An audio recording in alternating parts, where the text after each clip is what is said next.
And of course, the coming home from the war was not the end of his story. It was really only just the beginning. What we're covering in Unbroken, the path to redemption, of course, is the rest of the story, at least up to the point where he goes back to forgive his prison cards.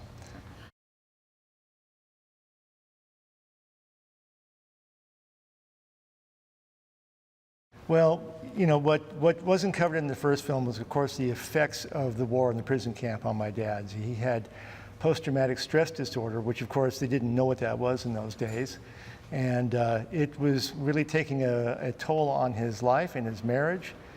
He began to self-medicate. He began to become very much a different person, very angry, very combative. I mean, if you cut him off on the roadway, he'd pull you over and pull you out of the car and beat the stuffing out of you.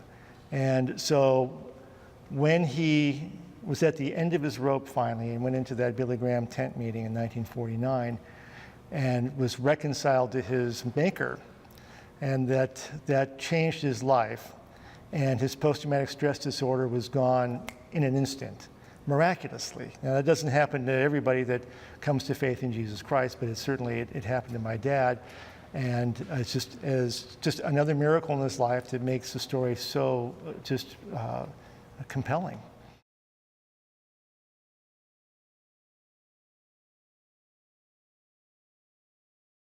Even when our father was reading the book, he waited 7 years to be able to read Unbroken, and he was so excited to get an advance copy. And he said, I called him days later and asked him, how was it? And he hardly had any words. He said he had to keep putting it down and looking out to remind himself where he was, because the book was so detailed. It put him emotionally right back there.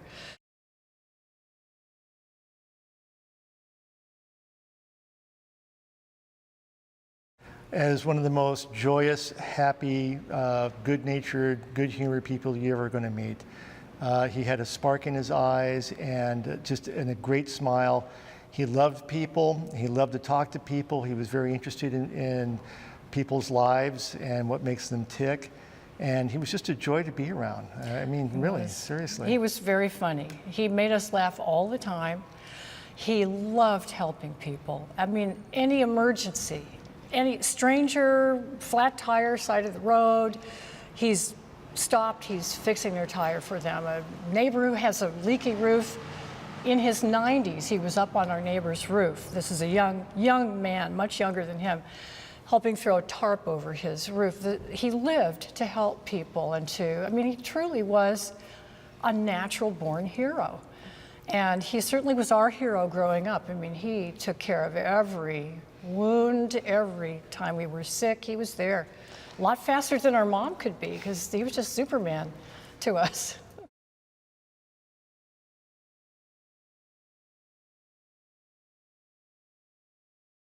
You know, my mother she had enough at one point and said, I'm gonna take the baby and I'm going back to my parents. I can't take it anymore. And then she was talked in by some friends to going to hear Billy Graham speak, and she accepted the Lord as her Savior and came home and said, I'm not going to leave you, but you have to come there and you have to hear what this man has to say. And so, he went once and didn't like what he heard, and he got up and stormed out, and she asked him kindly, please come back a second time. And the second time he remembered something that he had promised the Lord on the life raft, and that was, if you get me out of this alive, I'll seek you and I'll serve you for the rest of my life. And he remembered that God kept his side of the bargain and he hadn't kept his. So he was converted under Billy Graham, and really, if it weren't for Billy Graham, my brother wouldn't have been born. I would have come from a broken home. I would have been raised in Miami Beach by my grandparents, helping my mother out.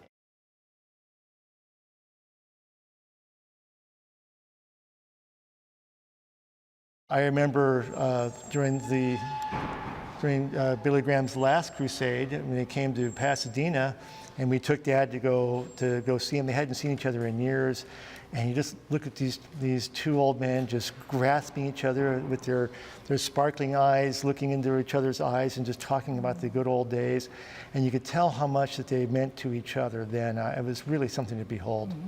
Wow, that's incredible. And who knows, I mean, talking back to, things not turning out the way they would have, who knows if his story would have been able to be told. No, not at all.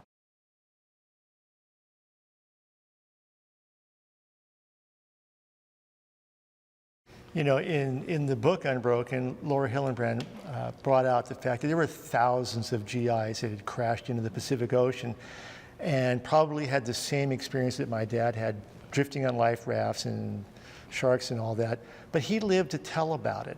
And the fact that he was a famous athlete that seemingly had come back from the dead at the end of the war was really wonderful. And it was a great story, but having the post-traumatic stress disorder and going down the tubes, his story would have never have had the impact that it had with him being able to find redemption and then be able to forgive his captors and indeed go back to Japan and look them in the eye and tell them, I love you and I forgive you. That's what makes the story so remarkable.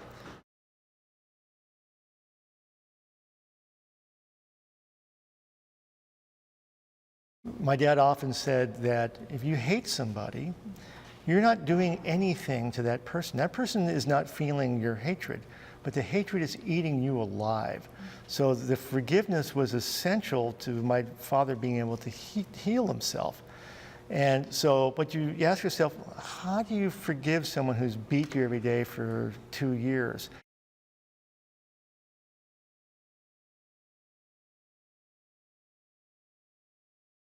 How do you go about forgiving someone? What's involved in that?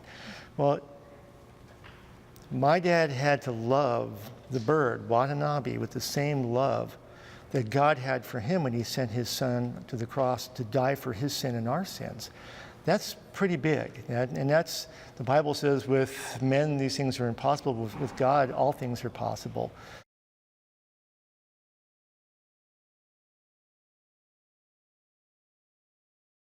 And so we were naturally drawn to stories of people overcoming adversity.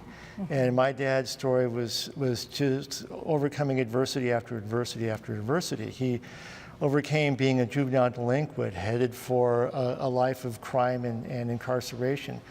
He overcame the survival in a life raft for 47 days on the ocean. He overcame being tormented by the Japanese, and particularly the bird in the prison camp.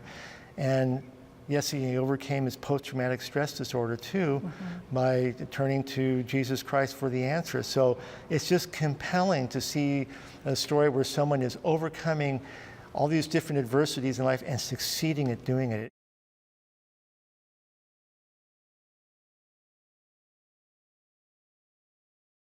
I remember my dad telling me that, when they walked up towards the tent, and he saw this big banner on the side of it and a picture of Billy Graham, and he thought, man, that's not the image I have of a revival preacher. This guy is tall, good-looking, athletic-looking guy.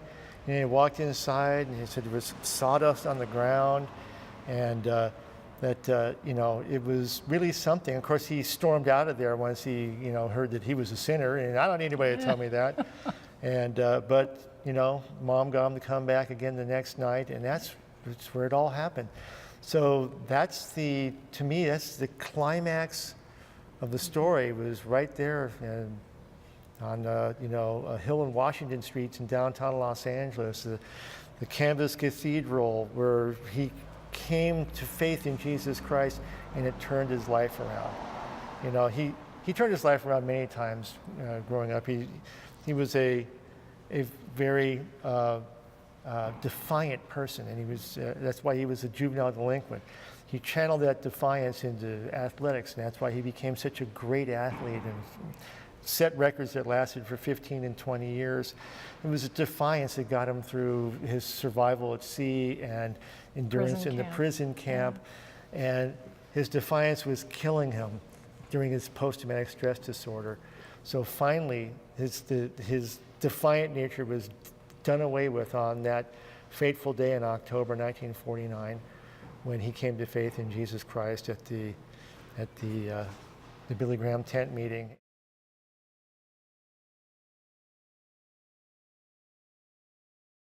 Cynthia Applewhite is Lou's wife.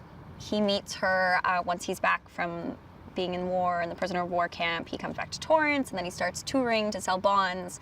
And while he's doing that, he ends up in Miami for a little R&R, and he meets her on the beach, and they kind of have this intense romance, and within a couple weeks they're engaged. And she ends up going back to Torrance to meet him and meet the family, and eventually moves out west. And that's really where our story starts. It's their relationship and everything that they go through. I mean, Lou struggles with PTSD, which wasn't recognized very well at that time. He also becomes an alcoholic, all within the first years that they're married. And they didn't know each other that well before they got married. So they go through a lot of trials and tribulations, and the story is really about them and their love for each other and their relationship and working through a lot of these issues. And eventually that brings them to faith.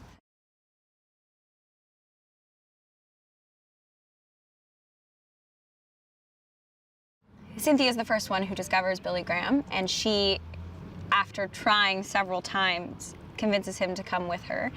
And so she succeeds, and he comes, and he's a bit hesitant at first, but eventually, after a number of times coming and a lot of things in his personal life kind of falling apart, I mean, she threatens to divorce him. He at one point thinks she's going to go through with it. She threatens to move back to Florida and bring their daughter, and it's a very dark time for Louie, and it's kind of rock bottom, and eventually he finds Billy Graham, and that turns his whole life around.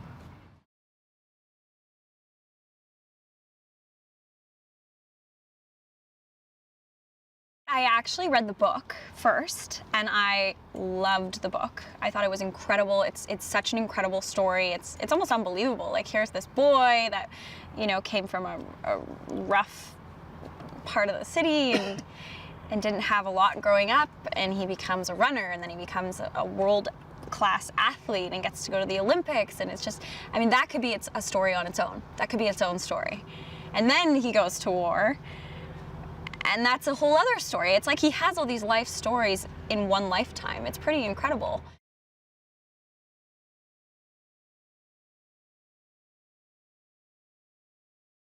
And the first movie shows the beginning of his life, and it shows the war, and it shows the prisoner of war camp. And then that's kind of where it ends. And this movie is a great opportunity to show the next part of his life, and it was a huge, huge important part of his life. I mean, what happened after the war was life-altering for him, and it was a struggle, and I think people want to see that. And I also think that going through what he went through and struggling with PTSD and alcoholism, not only can people relate to that, but also the fact that he's able to come out of that, and there's hope there, and he goes through some incredible struggles, and he's able to come out the other side with his wife, and it's just a really great story, and I think people deserve to see that side of it.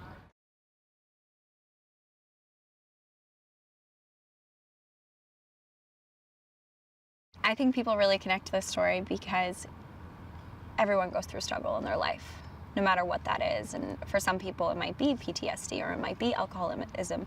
Regardless of what it is, I think it shows people that you can persevere through a lot. Especially, I mean, he not only perseveres through the struggles that happen in this movie, but obviously what's already happened in his life is incredible, that he was able to make it through all of that. And it shows strength, and I think people like to watch that. I think it gives them hope.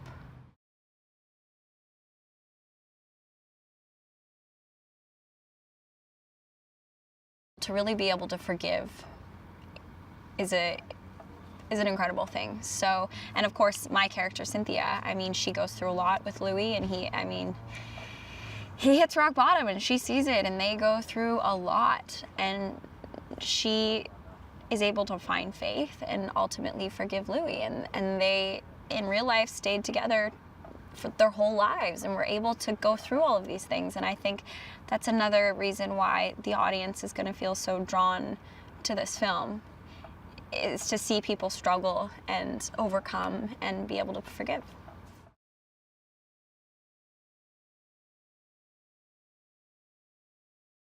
And the reason that Path to Redemption, I think, is so important, and that it's an essential part of the overall arc of who this man was, and what his story means to people, is that we all have experienced trauma, we all have experienced heartache, and oftentimes it makes us better, but what we don't usually deal with, or we don't usually understand, is that there is a second wave that comes from our perseverance and from our victories.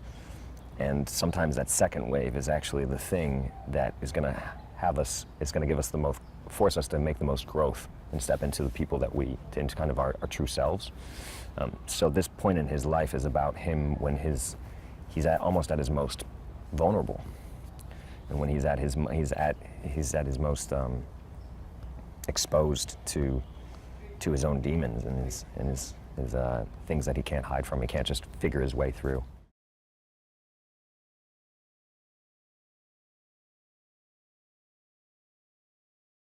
To be part of telling Louie Zamperini's story, I mean, it's pretty indescribable. You're talking about one of the greatest American heroes in our history. Not only through his actions, but also just as a person, a human being, the way that he dedicated his life after the fact. What he went through, where he came from, then how he dedicated his life. I mean, the story is just immense. And,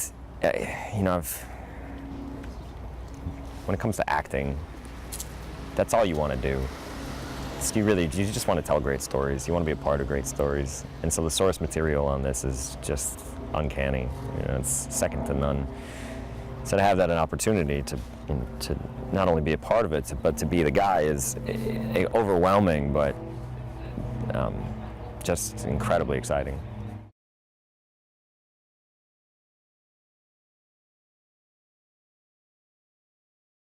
I would explain Unbroken, Path to Redemption by saying how it's a story about the human spirit.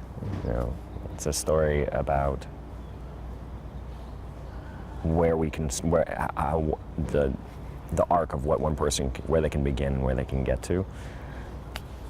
And in that, hopefully as an inspiring story for people who find themselves in those particular points in their life where they look around and they feel like there's nothing else that they can latch onto, there's nothing else they can connect with.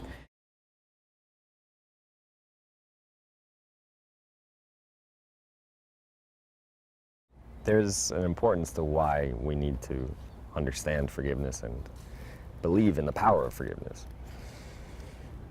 It's to forgive is truly one of the most selfless things that you can do in your life, because it allows other people to be themselves. It allows other people to move forward as well, and it allows you to move forward and grow as a human being.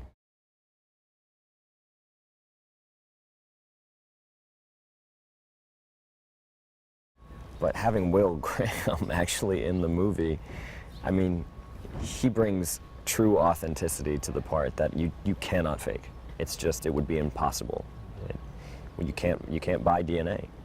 You can't buy that kind of history. And so he has an experience with his grandfather that is second to absolutely none. There's not a single human being on the planet that has that experience with that man that he's portraying. So we're very, very excited. And again, I think it only adds to the overall film.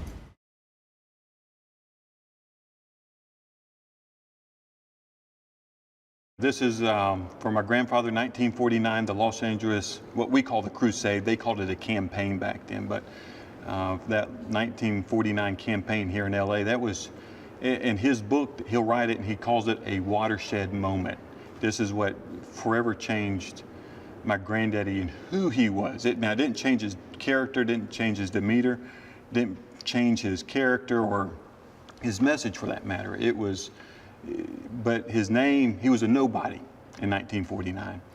And after the Los Angeles campaign, the crusade, his name would be well known all across our country. And his life would forever be changed because of it.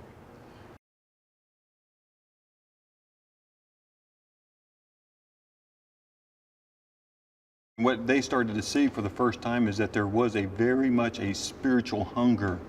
You got to remember, 49, you're just 4 years after World War II. The country's just now, you might say, getting back to normal, if that's the right word. But 4 years after the World War II, my grandfather had a huge burden to see people come to know Christ.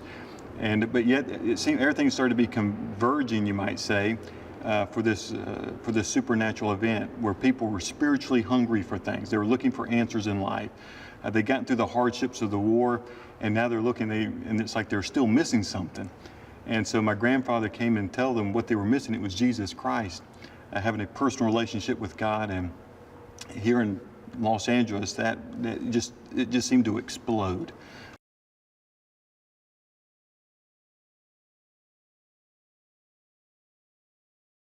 You know, he loved Louie Zamperini.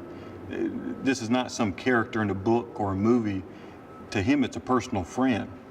And that's how my grandfather was with so many people, especially here in Hollywood. He was personal friends with these people. That's one thing I've learned over time, and I think he'd be grateful to know that his grandson's, portraying him, and I hope I can do it justice. I'm not the same type of preacher, but I guess we look a little bit alike and we sound a little bit alike, so maybe that helps.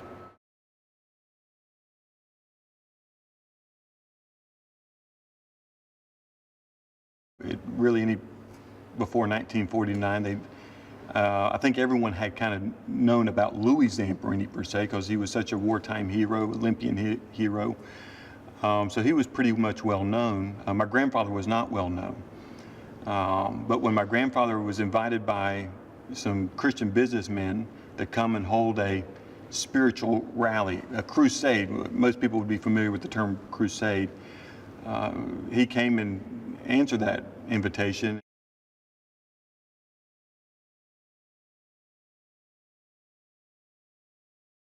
So he held this meeting, and it went on and on and on and on. And during that time, unknown to him, and other people would come to know Christ during this event, but about midway through is when Louie Zamperini, well, really Cynthia, would come, and she would give her life to Christ. And Louie was so moved because she came on and said, "I'm not going to divorce you now." And he was so moved because he really loved his wife. And so she said, "I want you to come with me. This is what you're looking for."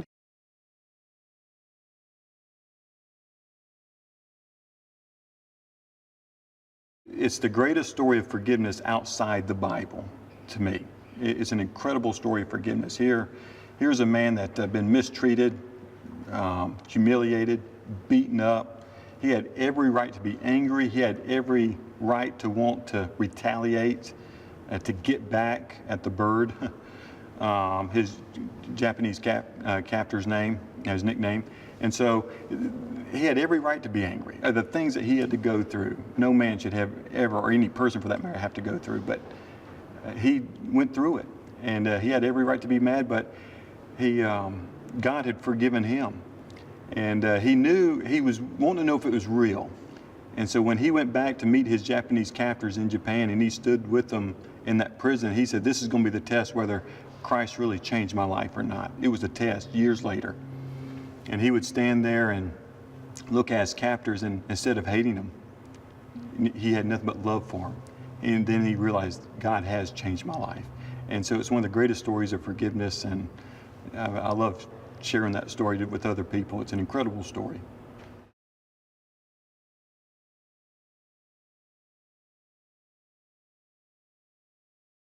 There's a lot of Louies in life.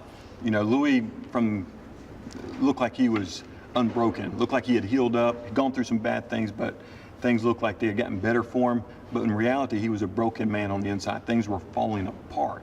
And that's why he and his wife were struggling in their marriage, because they weren't good. They were falling apart. And I think a lot of people can relate to that. Things aren't good. The one that you love most is often one's getting hurt often because of the bad things going on around us, and we take it out on them. And I think a lot of people can identify that. Financially things weren't going well for him. He had PTSD, things that he was struggling with from his past. And then he also had problems with, in his marriage. And so I think there's a lot of aspects that people can relate to the story of Louie. And I think anyone that's been in love or married can relate to a lot of those problems.